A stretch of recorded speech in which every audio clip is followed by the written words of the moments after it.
সে তার বন্ধুর জন্য দোয়া করতেছিল, আল্লাহ তুমি আমার বন্ধুকে একটা রূপবতী সুন্দরী দিনদার স্ত্রীর ব্যবস্থা করে দিও। তো পাশেই রান্নাঘরে আবার তার ওয়াইফ রান্না করতেছিল। সে রেগে মেগে আগুন দৌড়ে আসছে, এই কি সব দোয়া করতেছে এগুলো? তো সে বলে, আমি তো আমার জন্য করি নাই, আমি তো আমার বন্ধুর জন্য দোয়া করেছি যে আল্লাহ আমার বন্ধুকে একজন রূপসী সুন্দরী নেককার স্ত্রীর ব্যবস্থা করে দিও। তো ওয়াইফ বলতেছে, তুমি মনে করছো হাদিসটা আমি জানি না? অন্যের জন্য দোয়া করলে এটা তো নিজের জন্য আগে কবুল হয়।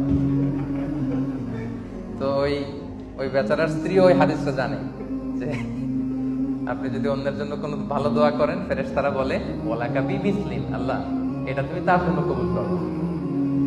তো ওয়াইফ রেগে বলতেছে, তুমি কি ভাবছো, মনে করছো হাদিস জানি না আমি?